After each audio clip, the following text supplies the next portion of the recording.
Hello everyone, कैसे हैं आप सब लोग। Welcome back to the classes. मैं निखिल राणा।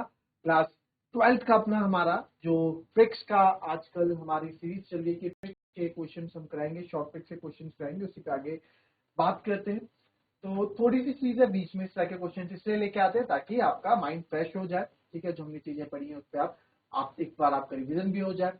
ठीक है, NDA based question, IIT based question, जो ट्रिक्स रिलेटेड क्वेश्चन थे वो हम यहाँ पे डिस्कस कर रहे हैं जितना हो पाए। तो कल हमने देखा था जब इस तरह के क्वेश्चन आएंगे, सम ऑफ द एंड सीरीज वाले क्वेश्चन जब आते हैं तो किस तरीके से हम इसको करते हैं ना। कल हम देखा बहुत ही, जिस क्वेश्चन को करने के लिए कम से कम 4 से 5 मिनट लगता है उसी क्वेश्चन को आप विद इन 10 सेकंड्स कर ले रहे हैं, 10 to 15 सेकंड्स कर ले रहे हैं। ठीक है, 11th क्लास में क्वेश्चन था 0.5, 0.8, उसमें 0.8 था, 0.9 था, है ना। आपने करा होगा सीक्वेंस एंड सीरीज में क्वेश्चन। ठीक है, जिसमें 9 कॉमन लेते थे हमसे, आंसर आता था और एक लंबा आंसर आता था इस तरह का। तो हमने कल सीख लिया, आप प्रीवियस वीडियो में देख सकते हैं। इसी कॉन्सेप्ट पे एक नेक्स्ट क्वेश्चन और लेके चलते हैं। इसी कॉन्सेप्ट पे एक नेक्स्ट क्वेश्चन लेके और चलते हैं। अगर मैं बोल दूं, आपको दिया गया sum of the first n term of the series, sum of first n terms of the series 1/2 plus 3/4 plus 7/8 plus 15/16 and so on is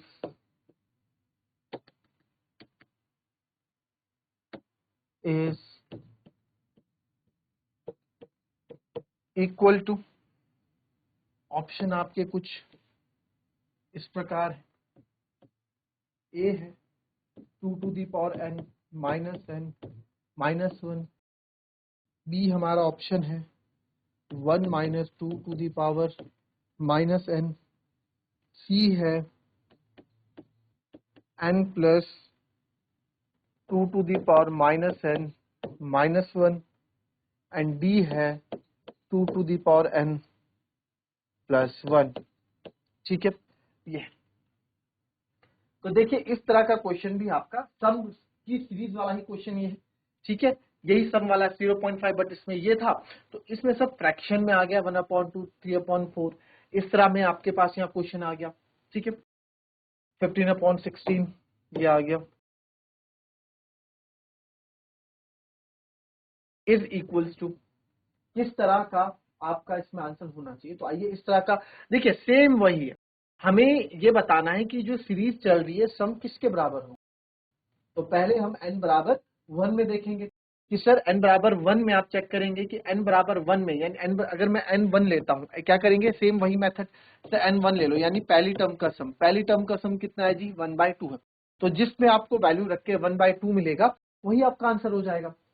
but कभी कभार ऐसे भी होता है कि आपके n बराबर 1 रखने पर दो ऑप्शन मैच कर जाए, यानी कि पहले टर्म दोनों का सेम हो, पहला टर्म दोनों का सेम हो, तो कोई हमें रोक नहीं है, किसी ने हमें मना नहीं किया, n बराबर 2 पे चेक करो। ठीक है, यानी कि दो टर्म्स का सम चेक करो। तो दो टर्म्स का सम चेक करेंगे, फिर उसमें जो मैच करेगा वो आपका आंसर हो जाएगा, अगर मैच नहीं करेगा तो आंसर नहीं होगा, और अगर सेम आ रहा होगा तो n बराबर 3 पे जाओगे। ऐसे आप आगे चेक करते रहेंगे। ठीक है, अब इस पे बात करते हैं, इस क्वेश्चन पे आप यहाँ देखो, मैं n बराबर 1 पे चेक करूंगा, बट अगर आप थोड़ा स्मार्ट यहाँ पे अप्रोच करोगे, स्मार्ट अप्रोच यहाँ पे हम लगाएंगे, तो आप यहाँ देखेंगे जो बच्चों को थोड़ा अच्छा स्मार्ट अप्रोच लगाओगे, देखो अब जो हमारा सम है 15/16, 7/8, 3/4, 1/2, अगर मैं n बराबर 1 पे चेक कर रहा हूँ, तो n बराबर 1 पे अगर मैं चेक कर रहा हूँ तो सर आप ये देखें कि n बराबर 1 पे जो सम है वो 1/2 है। क्या है सर, 1/2, यानी फ्रैक्शन है, यानी 2 to the power -1 है। 1/2 को मैं आप अगर आप देखो 1/2 को मैं 2 to the power -1 लिखूंगा, 2 to the power -1 तो लिखेंगे, 1/2 को यही तो लिखेंगे, बिल्कुल सर।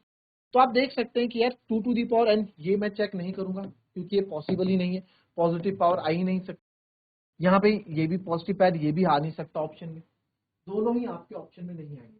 आप करके देख लेना, अगर आपको ये चीजें नहीं समझ में आती हैं, ये चीजें दिमाग में क्लिक नहीं करती, वैसे करनी चाहिए, आप कंपटीशन की तैयारी कर रहे हो, आपके दिमाग में चीजें क्लिक नहीं हो रही है, कोई बात नहीं, n बराबर 1 में आप वैल्यू डाल के रखते हैं।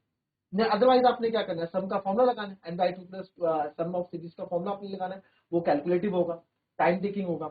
अभी मैं आपको समझा रहा हूं तो इसमें आपको टाइम लगेगा, ठीक है, इसमें क्या है आपको टाइम लगेगा समझने में, बट एक बार जब सीख जाओगे, जब एक बार सीख जाओगे तो आपको करने में मजा आएगा, ठीक है। सीखने में तो हमें टाइम लगता ही है ना। तो चलिए देखेंगे क्या करेंगे। तो n बराबर 1 पे चेक करूंगा। n बराबर a और d मैंने इसलिए नेग्लेक्ट कर दिए, a और d मैंने इसलिए नेग्लेक्ट कर दिए क्योंकि 1/2 है, यानी 2 टू दी पावर -1। 1/2 को मैं 2 टू दी पावर -1 लिख सकता हूं, तो 2 to the power positive n, 2 to the power positive n तो ऑप्शन में नहीं हो सकता, ठीक है। आप ऐसा नहीं सोच सकते तो आप n बराबर 1 चेक कर लेना। अब मैं b पे डालता हूं, सब b पे मैं 1 minus 2 to the power -1, n मेरा -1 माइनस 1/2 हो जाएगा, 2 माइनस 1, ये 1/2 आएगा। तो ये 1/2 आ रहा है, ठीक है। तो आप तुरंत क्या कर देंगे, बी को टेक कर देंगे। नहीं, सी पे भी चेक करोगे, जरूरी नहीं है कि आपका सी पे चेक करोगे। n बराबर 1, n बराबर 1 plus 2 to the power -1 minus 1 plus 1/2 -1 minus, यहाँ भी सम क्या आ गया 1/2। अरे सर पहली टर्म का सम रख रहा हूं तो 1/2 तो दोनों जगह आ रहा है, इस पे भी इस पे भी, कौन सा करूं आंसर।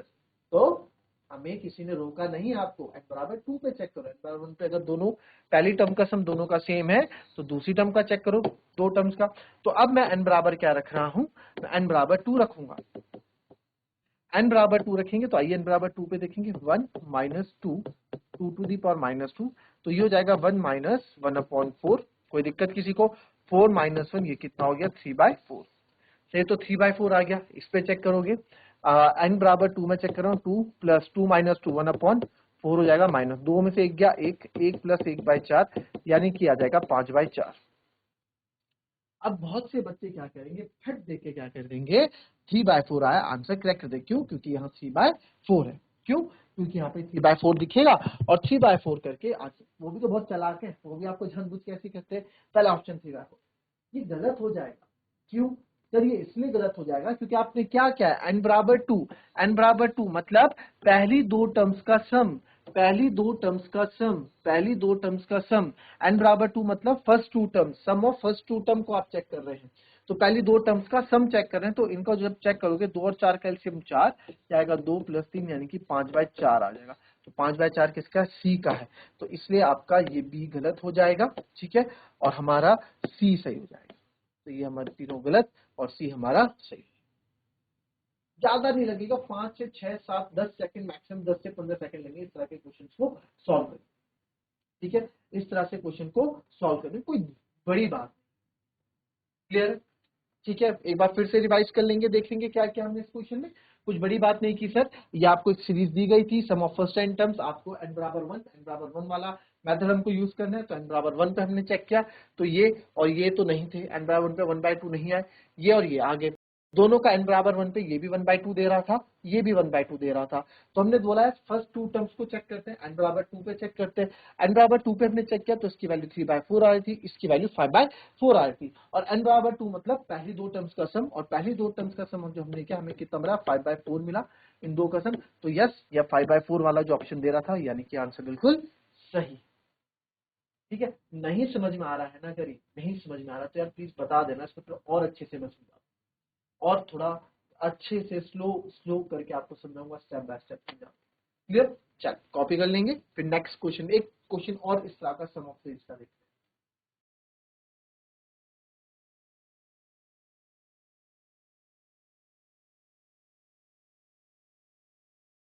नेक्स्ट क्वेश्चन देखते हैं।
चलिए देखिए, इस बार क्वेश्चन इन्होंने थोड़ा उल्टा कर दिया है ना।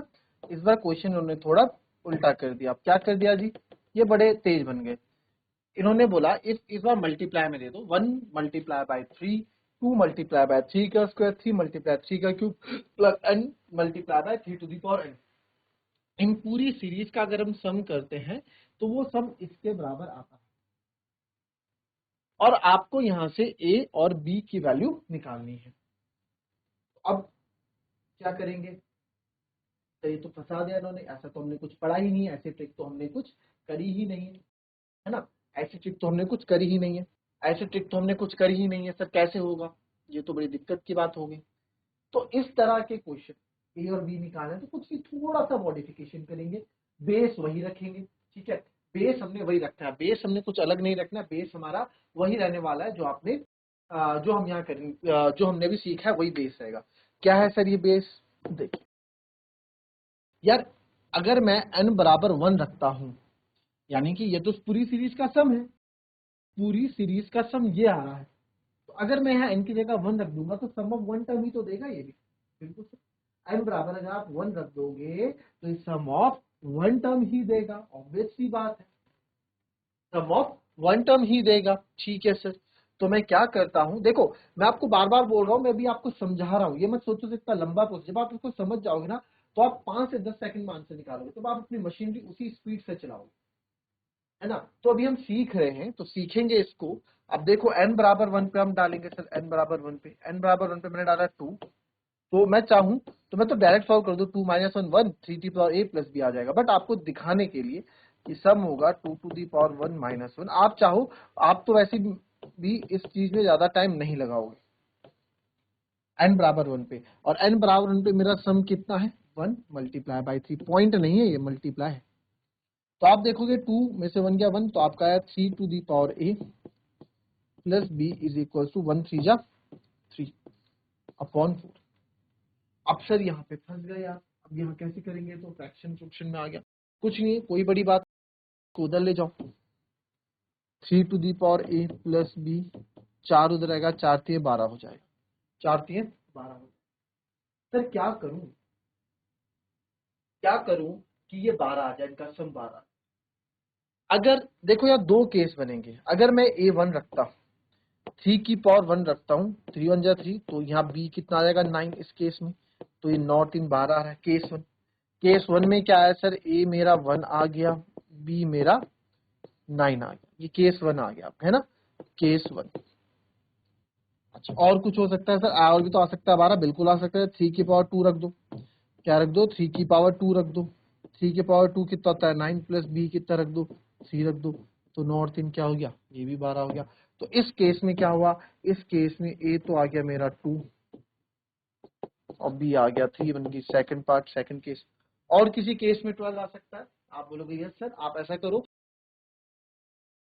3 का पावर 3 रखो तो 27 हो गया, 27 हो गया तो हो ही नहीं सकता, 27 हो गया तो हो ही नहीं सकता, 27 प्लस थोड़ा कुछ 12 आएगा, 27 माइनस 12 आएगा ना, ठीक है। तो ये हमारे पास ऑप्शन है यहाँ पे। तो देखो B9 और 3, तो B9 तो कहीं नहीं है, और B3 इन दो पे है, तो यानी कि ये ऑप्शन भी मेरा गलत हो गया। अगर आप ध्यान से देखेंगे ये ऑप्शन भी हमारा गलत हो गया, ये ऑप्शन भी मेरा डिसलेक्ट हो गया, ठीक है। B इज इक्वल टू 3 है, तो sir B is equal to 3 या तो ये दे रहा है या तो ये दे रहा है, ठीक है। अब इन दो में चेक करते हैं ए की वैल्यू क्या है। सर ए की वैल्यू तो उन्होंने एन के टर्म्स में दे दी, ए की वैल्यू तो उन्होंने एन के टर्म्स, और चालाक निकले यार, इन्होंने ए की वैल्यू एन के टर्म्स में दे दी।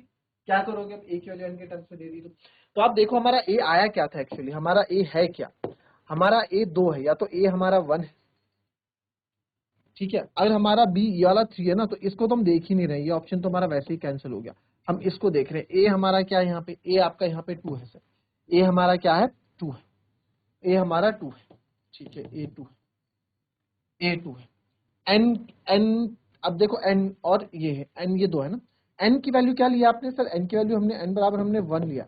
अच्छा 1 में 1 प्लस कर दोगे तो कितना आएगा, 2 ही आएगा ना, तो यानी कि एन मेरा 1 है ही, और 1 प्लस 1 करोगे 2, तो ये 2 3, तो इन्होंने इनडायरेक्टली आंसर दिया है, तो n प्लस 1 कॉमा 3 आपका क्या हो जाएगा, इसका आंसर हो जाएगा। कोई दिक्कत किसी को, इजी है, बढ़िया है ना। चलिए कॉपी करेंगे उसको, फिर नेक्स्ट क्वेश्चन में।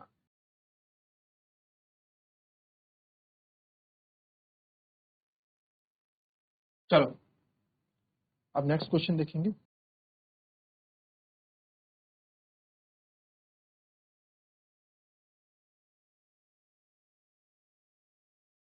If the ratio of sum of n terms of two APs is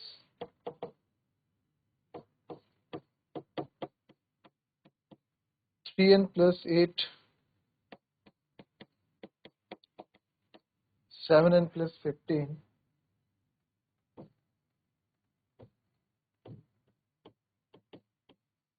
then the ratio of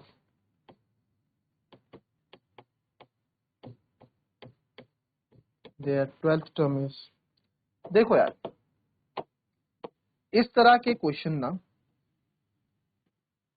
इस तरह के क्वेश्चन हमारे 12th में 11th में सीक्वेंशियल सीरीज में, और इस तरह के ऑप्शन जो आप करते हो बहुत बड़ी क्वेश्चन बनती है, बहुत लंबा प्रोसेस है इस तरह के क्वेश्चन को सॉल्व करने का। आपको 11th क्लास में क्वेश्चन दिख जाएगा, उसमें मेरे ख्याल से 18th टर्म या 17th टर्म का पूछा गया है, रेशियो ऑफ 17th टर्म पूछा गया है। तो बहुत लंबा प्रोसेस है। अगर आपने क्या होगा, क्या पूछा, sum of n terms of 2AP, तो आप मान लो Fn मान लो एक को, तो इसका सम है 3n प्लस 8, रेशियो और Sn मान लो एक, इसका दोनों का स्मॉल n ही है, तो 7n plus the ratio of sum of n terms. n terms तो सेम है दोनों की ना, n टर्म्स तो सेम है दोनों का, n टर्म्स का ये ठीक है, 3n प्लस 8 और ठीक है 3n प्लस 8 और 7n अपॉन, तो 7n प्लस 15, तो ये हम सम, ये भी इसका Sn है, ये भी Sn, इनका रेशियो। एक बार बताओ, इसका रेशियो है अगर, तो फॉर्मूला होगा n अपॉन 2 ब्रैकेट में 2 a plus n minus 1 into, क्योंकि n में इसमें n a में तो मैं a1 और d1 लिख रहा हूँ, n में इसलिए नहीं लिख रहा हूँ क्योंकि सम ऑफ n टर्म्स, यानी sum of 50 terms, sum of 20 terms, sum of 30 terms, यानी n उनका सेम ही है, n नहीं बदल रहा है, दोनों एपीज हैं, दोनों एपीज के n टर्म्स का जो सम है उनका रेशियो अलग अलग यहाँ पे दे रखा है। ठीक है, तो ये हो गया अपॉन n बाई 2 ब्रैकेट में इसको मान लो 2a2 plus n minus 1 into d2। अब ध्यान से यहाँ बात समझना, अब आपको पता है इस पे लेंदी प्रोसेस है जिन्होंने किया होगा, बट जिन्होंने नहीं किया, जो किया है तो अच्छी बात है, बट एग्जाम में अगर ये आ गया, एनडीए में आ गया इस तरह के क्वेश्चन, तो किस तरह से अप्रोच होगा, इतना लंबा टाइम, इतना बड़ा प्रोसेस थोड़ा करोगे, इतना टाइम थोड़ा है हमारे पास। अब यहाँ देखो ये चीज तो पक्के से है सर कि n/2 से n/2 कैंसिल हो गया, ठीक है, ये तो ठीक है। अब हमें क्या बोला कि the ratio of sum of n terms of 2 AP, दो एपीज है, उनके n टर्म्स का सम, उनके n टर्म्स का सम, या 50 टर्म 21 टर्म सेम है, उनके n टर्म्स का जो सेम सम है, उनका रेशियो 3n प्लस 8 और 7 प्लस 15। आप बताओ ratio of their 12th term, इनकी 12th टर्म का रेशियो क्या रहा होगा, इन्हीं एपीज का 12th टर्म का रेशियो क्या रहा होगा। ठीक है सर, इजिली निकाल देंगे, कोई दिक्कत नहीं है। चलिए देखिए, इनका सम आपको दे रखा है ये। अच्छा D1 अगर मैं निकाल रहा हूँ, D1, आप एक बताओ, जो भी n का कोफिशिएंट होगा ना, जो भी n का कोफिशिएंट होगा, n के साथ जो कोफिशिएंट होगा कॉमन डिफरेंस ही होगा। क्यों होगा, देखो D1 इंटू n होगा, अंदर मल्टीप्लाई होगा तो D1 इंटू n होगा ना, n D1 आएगा, तो n के साथ जो कोफिशिएंट होगा क्या होगा, कॉमन डिफरेंस होगा। आया मजा, है ना, बड़ी मस्त चीज। n के साथ जो कोफिशिएंट होगा वो आपका यहाँ पे क्या है, कॉमन डिफरेंस है। अच्छा a के लिए क्या करें, अब बचा, आप d की मल्टीप्लाई होगी, बचा क्या, ये D1 अंदर मल्टीप्लाई हो जाएगा तो माइनस D1 आ जाएगा, यस सर, और आगे क्या है 2a माइनस D1, तो that means sir 2a1 minus D1 की वैल्यू कितनी, 8, यहां से आप निकाल दो a1 की वैल्यू 2a1 8 माइनस डी उधर जाके प्लस का 3 हो जाएगा, तो a1 आ जाएगा आपका 11/2, तो आपका a1 भी आ गया, आपका D1 भी आ गया, यानी पहले वाली AP का आपको a1 और D1 मिल गया, इजी है। आओ अब D2 और A2 भी निकालो, चलो D2 देखो सर, D2 क्या हो जाएगा यहाँ पे, D2 मेरा 7 है, यस सर D2 7 है। अब बचा हमारा, ये सेम ऐसे ही कर देंगे, 2a2 minus d2, 2a2 minus d2 मेरा कितना हो जाएगा 15 हो जाएगा। तो आप इसको सॉल्व करोगे 2a2 15 और 7 हो जाता है 22 और a2 आ जाएगा आपका 11। a2 कितना आ गया 11। तो हमारे पास सारी चीजें, अब इनकी क्या करना है, the ratio of their 12th term का रेशियो बताना है दोनों का। दोनों के 12th टर्म का रेशियो बड़ी इजी है। तो दोनों का ए का a plus n minus one, देखो a12 बताना है ना, दोनों का a12 बताना है। तो क्या होता है formula a plus n minus one into d, a plus n minus one into d, यही होगा ना। ये मैंने फॉर्मूला इस तरह से लिखोगे। तो चलो पहला ऊपर कौन सा था, ये था, तो इसका लिखिए a कितना है इसका, a इसका 11/2 है, a plus n minus one, n कितना है 12th टर्म यानी n minus one 11 into d, d कितना है 3 अपॉन फिर a2 यानी 11 प्लस एन माइनस वन 12 और माइनस 11 इंटू डी, डी कितना है 7। जब आप कॉम्पिटिटिव एग्जाम कर रहे हो तो आप इतना ज्यादा टाइम नहीं करते हो कंज्यूम कि पहले फॉर्मूला लिखो फिर सीधा आंसर निकालते हैं, ढैट फैट जल्दी जल्दबाजी, कुछ कोई कहीं की कोई लोड नहीं रखते। 11/2 को अगर मैं 11 का आधा करूं तो कितना होगा, 11 का आधा हो जाएगा 5.5, यही होगा, प्लस 11 33 हो गया अपॉन 11, 11 7 जा 77 हो गया। ठीक है, इसको जब आप करोगे तो 38.5 आएगा और ये आ जाएगा सर 88 पॉइंट, हटा दो नीचे की लगा थोड़ी देर 0। तो ये आप देखेंगे 11 से कट रहा है, 11 3 जा 33 और 11 5 जा 55, 11 8 जा 88, 5 7 जा 35, 5 2 जा 10 और यहाँ पे आपका आ गया 7/16। तो इनका रेशियो कितना आ गया 7/16। ठीक है, था बढ़िया क्वेश्चन। इस क्वेश्चन को करने में भी कम से कम 3-4 मिनट लगते हैं ट्रेडिशनली एक्चुअली अगर आप करते हो, बट अगर आप ट्रिक के हिसाब से करते हो तो with in a minute, 1 minute के अंदर अंदर आप इसको सॉल्व कर देते हैं। ठीक है, लेस देन 1 मिनट, 1 मिनट से कम। ठीक है, तो इस तरह की ट्रिक्स के लिए हमारे साथ जुड़े रहिए, मिलते हैं आपसे नेक्स्ट वीडियो में, तब तक के लिए be happy, be healthy and be safe. Thank you very much.